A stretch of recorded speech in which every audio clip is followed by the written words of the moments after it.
Assalamu alaikum, bismillah. In this segment, I want to go into an explanation of the essence of a convert, okay?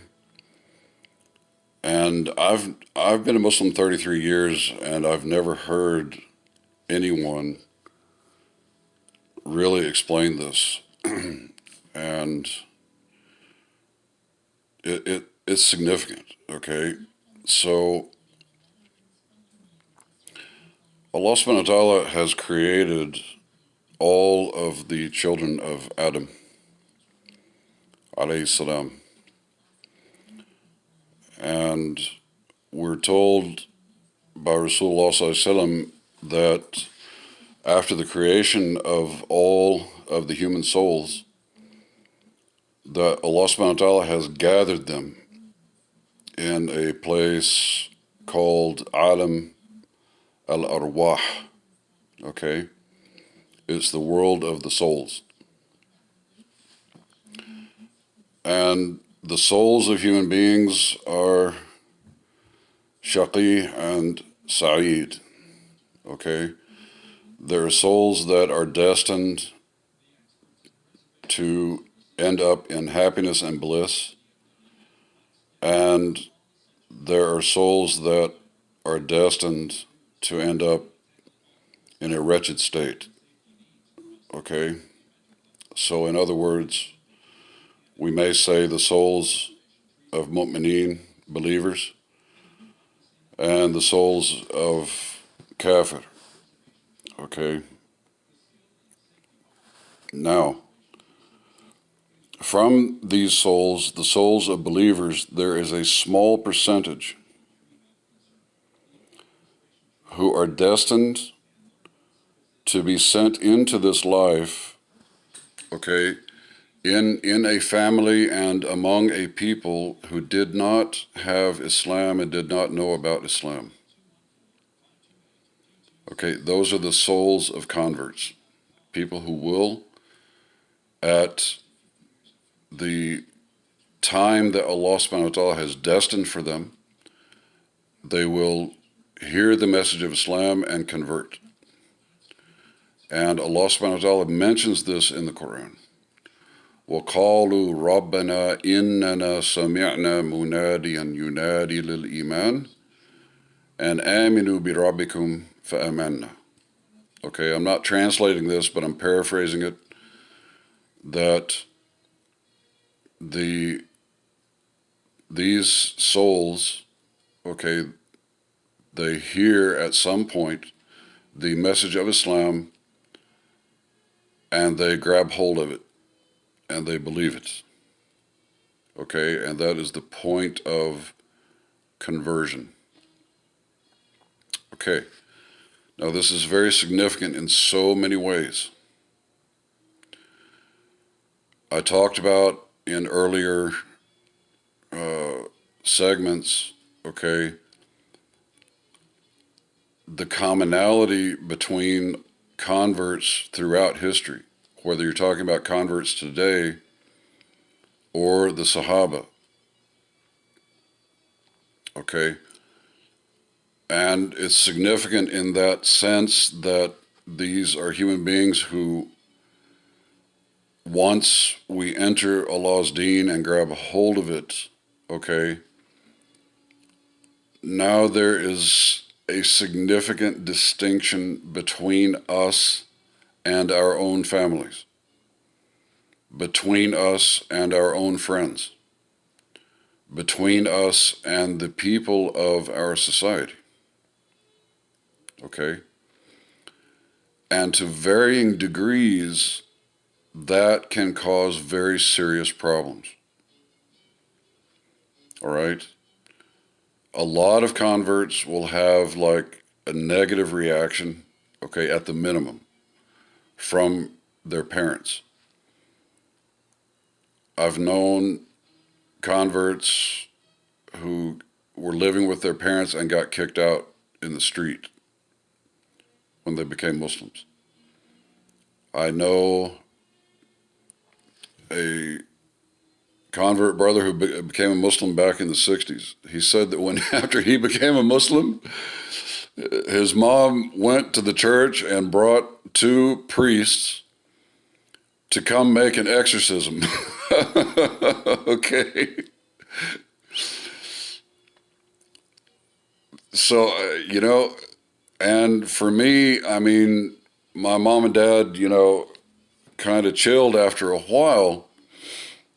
But honestly, in 33 years, I was never able to have an open discussion with them. Okay. Now, some other converts have a much better experience with that. Okay. But that is an issue. Converts then, for varying reasons, will lose friends.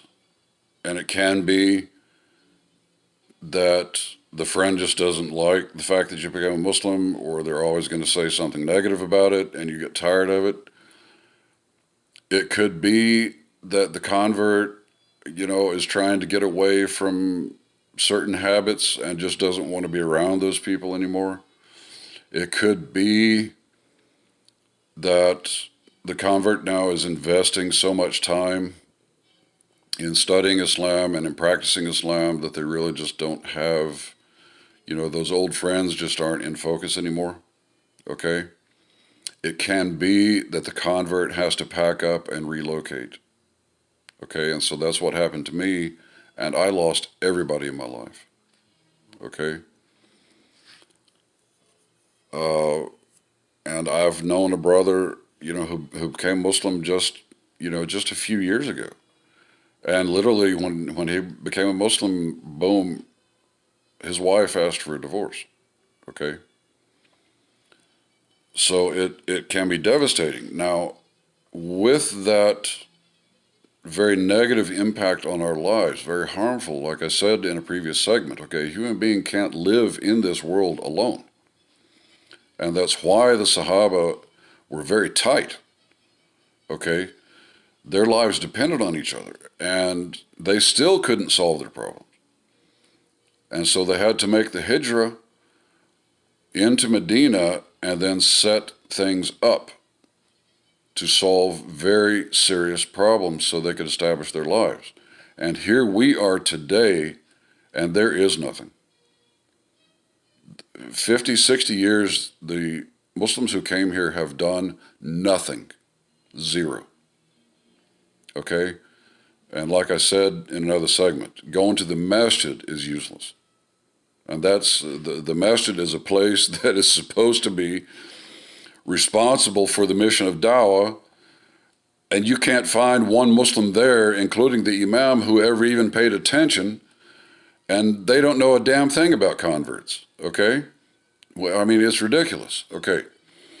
But now understand that the soul of that convert now is very special, because Allah knows that that person is going to suffer very serious losses and very serious trials, okay?